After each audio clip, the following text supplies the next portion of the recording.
नमस्कार। प्रभाव साक्षी news network पर आप सभी का स्वागत है। जो लोग शेयर बाजारों में आए उछाल को भारतीय अर्थव्यवस्था की तरक्की से जोड़ते हैं, उन्हें अब बाजार में गिरावट को लेकर चुप्पी नहीं साधनी चाहिए और अपनी प्रतिक्रिया अवश्य देनी चाहिए।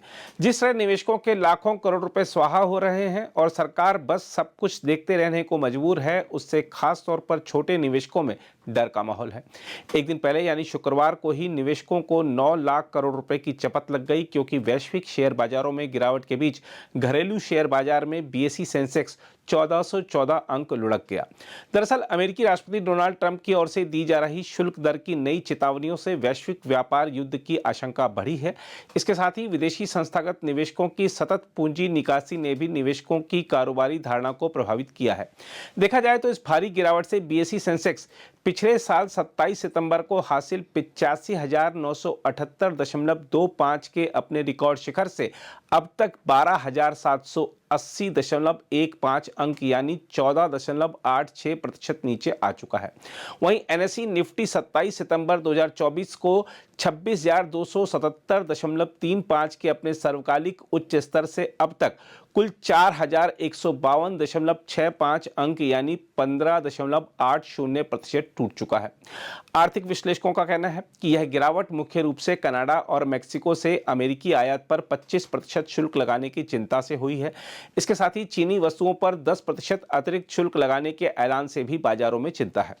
इसके अलावा अब अमेरिका द्वारा यूरोपीय संघ से आयात पर भी शुल्क लगाए जाने की आशंका ने बाजार की घबराहट को और बढ़ा दिया है। कुल मिलाकर देखें तो अमेरिकी राष्ट्रपति डोनाल्ड ट्रंप के शुल्क लगाने के आदेश से वैश्विक स्तर पर व्यापार युद्ध छिड़ने की आशंका जोर पकड़ने लगी है। इसके अलावा अमेरिकी अर्थव्यवस्था में आ रही नरमी भी निवेशकों की चिंताएं बढ़ाने का काम कर रही है। हम आपको यह भी बता दें कि एशिया के अन्य बाजारों में दक्षिण कोरिया का कॉस्पी, जापान का निक्की, चीन का शंघाई कंपोजिट और हांगकांग का हैंग सेंग भारी गिरावट के साथ बंद हुए।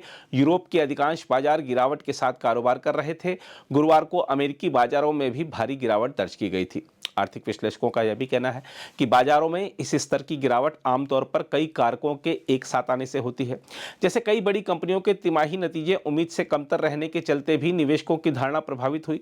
इसके अलावा अमेरिका में डोनाल्ड ट्रंप के राष्ट्रपति चुने जाने के बाद आयात शुल्क से जुड़ी धमकियां आने और भारत की धीमी होती आर्थिक वृद्धि ने भी भारतीय शेयर बाजार के लिए माहौल को खराब करने का काम किया। ट्रंप की शुल्क घोषणाओं के साथ ही कमजोर अमेरिकी आर्थिकी आंकड़ों और मुद्रास्फीति जोखिम ने भी बाजार की अनिश्चितताओं को बढ़ाने का काम किया है। इसके साथ ही एफआईआई लगातार शेयर बाजारों में अपनी हिस्सेदारी बेच रहे हैं। अकेले 2025 में ही अब तक विदेशी कोष 1 लाख करोड़ रुपए से अधिक की निकासी कर चुके हैं। इसके अलावा अमेरिकी डॉलर के मुकाबले रुपए में आई कमजोरी, वैश्विक अनिश्चितताओं और महंगे इक्विटी मूल्यांकन से बाजार में अनिश्चितता बढ़ी है।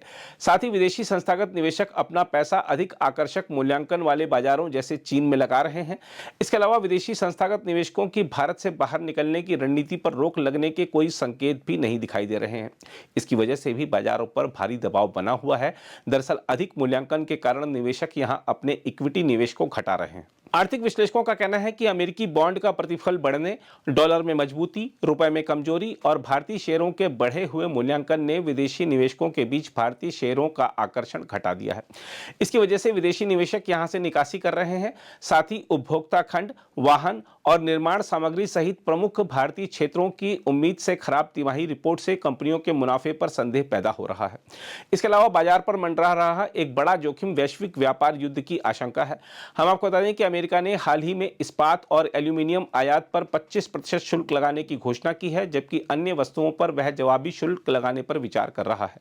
आर्थिक विश्लेषकों का मानना है कि अगर कंपनियों का लाभ बढ़ता है, वैश्विक अर्थव्यवस्था स्थिर रहती है और भारत सरकार लाभकारी नीतियां लागू करती रहती है तो स्थिति सुधर सकती है। हालांकि अगर वैश्विक मुद्रास्फीति उच्च बनी रहती है, मंदी आती है या एफपीआई की निकासी जारी रहती है तो बाजार में और गिरावट भी आ सकती है। देखा जाए तो इस समय बाजार में सतर्कता का माहौल बना हुआ है। कंपनियों के नतीजों में उल्लेखनीय सुधार नहीं होने और आसान वैश्विक तरलता और स्थिर मुद्रा के साथ अनुकूल माहौल न होने तक निराशावादी धारणा बनी रह सकती है। अब सवाल यह उठता है कि छोटे निवेशकों को क्या करना चाहिए, क्योंकि बाजार में गिरावट से उनकी जमा पूंजी स्वाहा हो रही है। छोटे निवेशक जिन्होंने मुख्य रूप से फ्लेक्सी कैप, वैल्यू और बैलेंस्ड फंडों में निवेश किया है, वह बेहद दर्द के दौर से गुजर रहे हैं और कोई नहीं जानता कि यह दर्द कब खत्म होगा। यहाँ एक बात तो सभी को समझनी होगी कि ट्रंप अभी 4 साल राष्ट्रपति रहने वाले हैं और जो टैरिफ युद्ध उन्होंने शुरू किया है उससे अमेरिका सहित कई अर्थव्यवस्थाओं पर प्रतिकूल प्रभाव पड़ेगा और भारत भी इससे नहीं बचेगा। विश्लेषकों का मानना है कि यह समय जाएगा और अच्छा समय आएगा, लेकिन यह कब होगा इसके बारे में कोई गारंटी से नहीं कह सकता। विश्लेषकों का छोटे निवेशकों के लिए यही सुझाव है कि वह सीधे बाजार में पैसा लगाने के बजाय एसआईपी के जरिए निवेश करें और जिनकी एसआईपी चल रही है वह उसे बंद नहीं करें। साथ ही शेयर बाजार में हो रहे घाटे से परेशान होकर कोई प्रतिकूल कदम नहीं उठाए। हम आपको बता दें कि शेयरों की खरीद फरोख्त में 16 लाख रुपए गंवाने के बाद नासिक में एक व्यक्ति ने खुद को आग लगा ली, जिससे उसकी मौत हो गई।